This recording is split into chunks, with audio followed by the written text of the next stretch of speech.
สวัสดีครับเจนะครับตามคำเรียกร้องนะครับก็สอนตัดต่อ EP ที่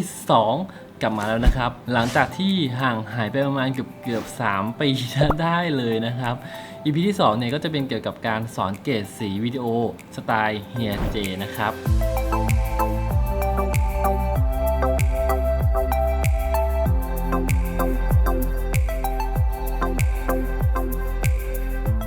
ก่อนที่เราจะไปเริ่มกันนะครับก็ต้องขอขอบคุณสปอนเซอร์ใจดีนั่นก็คือ Intel Core i9 Gen 11 11900K และ ASRock Z590 PG Velocita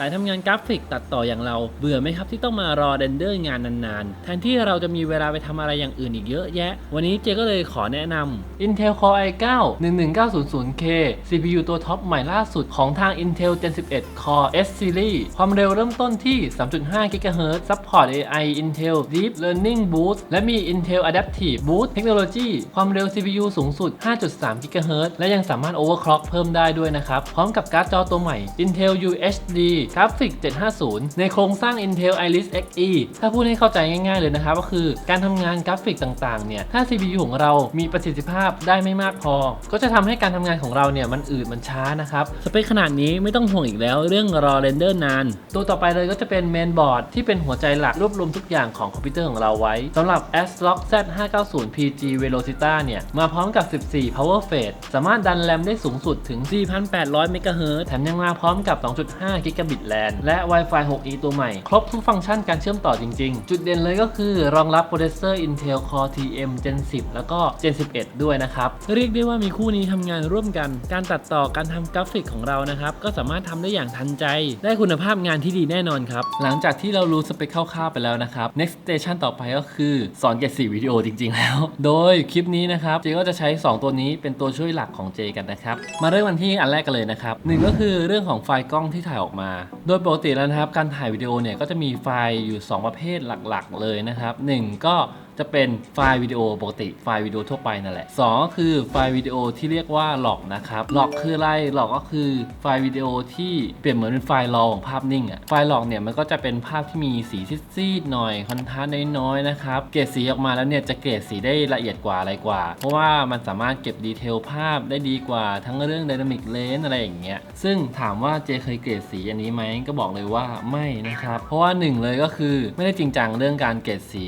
ถึงขั้นเป็นหนังอะไรขนาดนั้นนะครับเพราะว่าการถ่ายหลอกเนี่ยมันก็จะใช้ขั้นตอนในการทำเนี่ยอาจจะแอบยุ่งยากนิดหน่อย2ก็คือกล้องไม่มีไฟหลอกอันนี้คือปัญหาสำคัญเลยสังเกตกล้องตัวเองกันด้วยนะครับว่ากล้องเราเนี่ยมีไฟหลอกไหมเพราะว่าส่วนใหญ่เนี่ยระบบนี้จะเอามาใส่ในกล้องที่มีราคาค่อนข้างสูงหน่อยนะครับกล้องราคาที่ไม่แพงมากเนี่ยก็จะไม่ค่อยมีนะฮะสรุปแล้วส่วนตัวเจนะครับเจเกรดสีไฟล์ปกติเลยข้อดีก็คือมันก็เร็วมันก็ง่ายนะครับแต่ข้อเสียเนี่ยมันก็อาจจะเกรดสีได้ละเอียดไม่มากเพราะว่าการถ่ายด้วยวิดีโอปกติเนี่ยจะเกรดสีได้ไม่มากเท่าไฟล์รอเกรดมากไปเนี่ยสีมันอาจจะเพี้ยนหรือว่าสีมันอาจจะแตกได้นะครับข้อแนะนำเลยเวลาถ่ายนะครับอย่าถ่ายด้วยออโต้ไวบาลานซ์นะครับเพราะว่าการถ่ายออโต้ไวบาลานซ์เนี่ยมันอาจจะทำให้แสงมันเพี้ยนได้บางทีเราหันไปโดนพระอาทิตย์สีออกส้มๆแล้วหันกลับมาเนี่ยสีมันเพี้ยนนะครับสีออกมาไม่เหมือนกันเลยอะไรอย่างเงี้ยการเลือกคัสตอมไวบาลานซ์ก็จะดีที่สุดนะครับต่อไปเข้าสู่การเกรดสีกันแล้วนะครับมีอยู่2แบบหลักๆเหมือนกันนะครับการใช้ Lumetri Color เกรดเองด้วยมือตัวเองเลยนะครับมานั่งดูแต่ละส่วนแต่ละฟุตเทจว่าเป็นยังไงอยากให้สีเป็นยังไงนะครับอันนี้ก็เป็นอีกเวนึงที่สามารถทำได้แต่ส่วนตัวเจไม่ทำนะครับเพราะว่ามันเสียเวลาเพราะเจจะทำแบบที่2ก็คือการเกรดสีแบบใช้รัดนะครับ Lookup Table ก็คือเหมือนจะเป็นฟิลเตอร์นั่นแหละเอาฟิลเตอร์มาวางบนฟุตเทจของเรามันก็จะออกมาเป็นสีที่สำเร็จรูปมาให้เลยอันเนี้ยง่ายมากวิธีทำก็คือสร้างเลเยอร์ขึ้นมา1เลเยอร์แล้วก็วางรัดลงไปเลยให้มันทับฟุตเทจเราทั้งหมดเลยนะครับซึ่งขั้นตอนอย่างเงี้ยมันก็จะง่ายกว่าขั้นตอนข้างบนมากๆเลยต่อไปนะครับรัดสีไหนบ้างที่นิยมส่วนตัวเจเท่าที่เคยเห็นมาก็มีหลากหลายมากเลยนะครับทั้งมีแบบออกอมเขียวอมฟ้าอะไรอย่างเงี้ยอมส้มๆแบบจอห์นโอสันเนี่ยอันนี้ก็สวยเหมือนกันแต่ส่วนตัวเจใช้เป็น Teal and Orange นะครับคือใช้ Teal and Orange แต่ก็ไม่ได้แบบว่าใช้เพียวๆเลยนะครับปรับนิดปรับหน่อยอะไรอย่างเงี้ยให้มันเป็นรัดของตัวเองแล้วก็เก็บไว้ใช้เองเป็นเทมเพลตของตัวเองเลยทุกคลิปที่เจใช้ออกมาถามว่าโหลดที่ไหนอันนี้ก็ขอแนะนำว่าเซิร์ช Google คำว่า ฟรีรัดยูทูบเบอร์อันเนี้ยก็จะมีคนมาแจกมากมายนะครับมีทั้งโหลดฟรีแล้วก็ซื้ออันนี้ก็สามารถซื้อได้ของแต่ละคนเพราะว่าส่วนตัวคิดว่าซื้อก็สวยเหมือนกันนะรัดเนี่ยมันมีเยอะแยะมากมายเลยนะครับก็ลองไปเลือกโหลดกันได้แต่ถ้าอยากลองใช้แบบเจนะครับเจก็ทิ้งลิงก์ไว้ที่ด้านล่างนะครับก็ลองโหลดไปแล้วก็ลองไปปรับใช้กันได้เรามาที่โปรแกรม Premiere Pro นะครับนี่ก็จะเป็นฟุตเทจที่เจ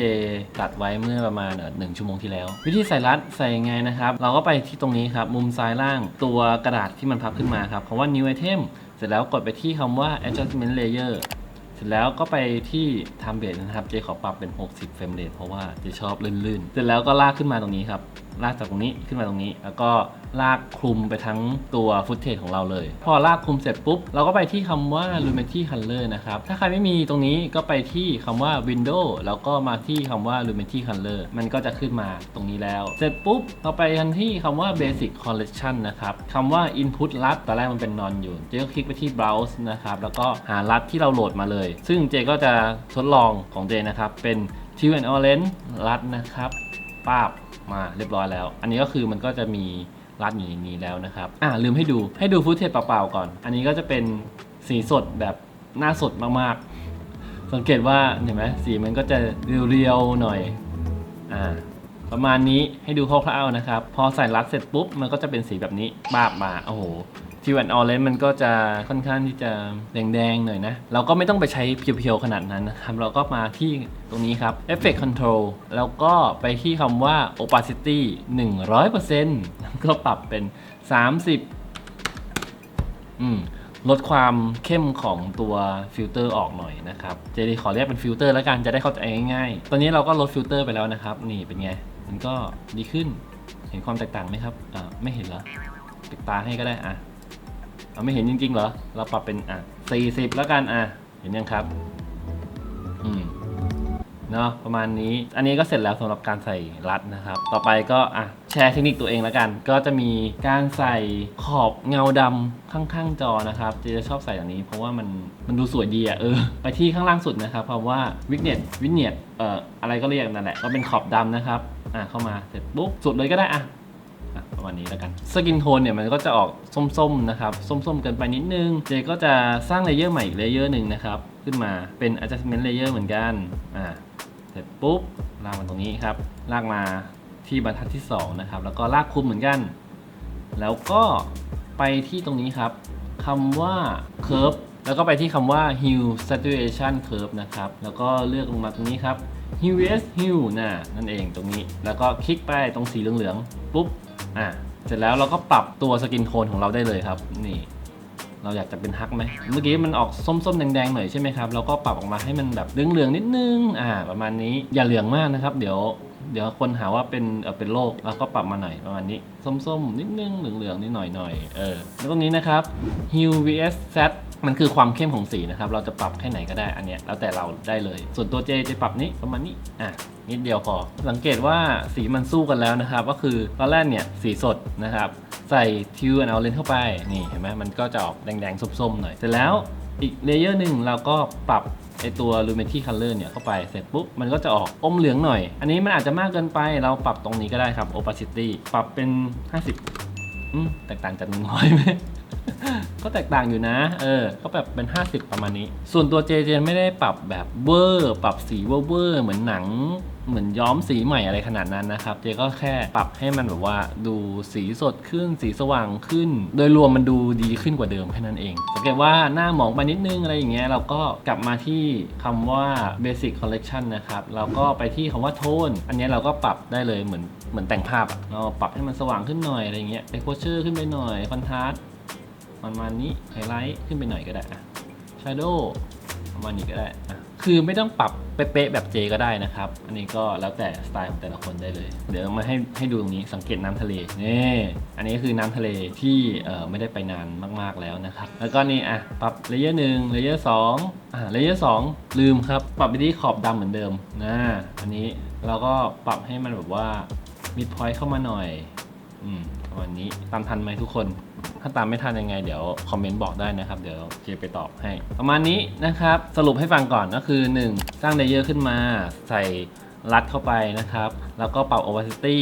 ว่าไม่ต้อง 100% ปรับมาสักประมาณ 40-50% อะไรอย่างเงี้ยอันนี้ก็แล้วแต่รัดด้วยนะ2คือสร้างเลเยอร์ขึ้นมาอีกเลเยอร์นึงนะครับเอามาวางข้างบนแล้วก็ปรับค่าต่างๆปรับบาลานซ์อะไรให้มันพอดีกันนะครับส่วนตัวเนี่ยก็จะเกรดแค่ประมาณ 2-3 เลเยอร์อันนี้คือแล้วแต่เนาะแล้วแต่ฟุตเทจจริงๆไปดูภาพ before after กันครับ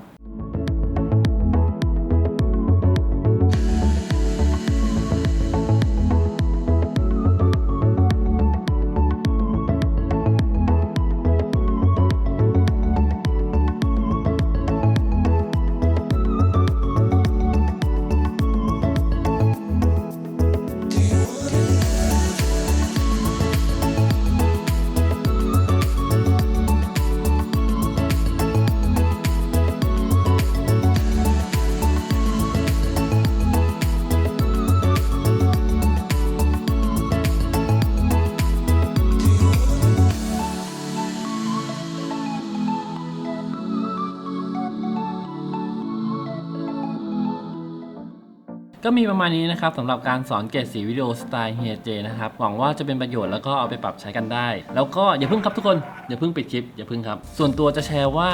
การเกรดสีวิดีโอก็สำคัญแต่อย่าจริงจังมากนะครับจนคอนเทนต์เนี่ยดูไม่มีอะไรเลยอยากให้ทุกคนไปโฟกัสที่ตัวคอนเทนต์ด้วยจะดีกว่านะครับการเกรดสีเนี่ยมันก็เหมือนเป็นการตกแต่งตัวคลิปของเราเนี่ยให้สวยขึ้นนะครับขอบคุณสปอนเซอร์อีกรอบนะครับ Intel Core i9 Gen 11 11900K แล้วก็ ASRock Z590 Velocita นะครับบอกเลยว่าได้ทดลองใช้แล้วมันทำให้งานโฟล์ขึ้นทำงานเรนเดอร์งานได้เร็วขึ้นมากจริงๆครับชอบคลิปนี้กันก็อย่าลืมกดไลค์กดแชร์เป็นกำลังใจกันให้ด้วยนะครับคนดูใหม่กด Subscribe กันได้นะครับเพื่อที่จะได้ติดตามคลิปใหม่ๆของเจซึ่งก็จะมี how to อะไรอย่างเงี้ยมาสอนเรื่อยๆมีทั้ง how to แล้วก็มีทั้งคลิปทั่วไปของเจที่สลับมาลงอยากให้ทำคลิปอะไรต่อนะครับก็คอมเมนต์บอกกันที่ด้านล่างได้เลยสอนใส่เทคสอนโอ้เยอะแยะมากมายวันนี้ไปก่อนแล้วไว้เรากลับมาเจอกันใหม่คลิปหน้าครับบ๊ายบาย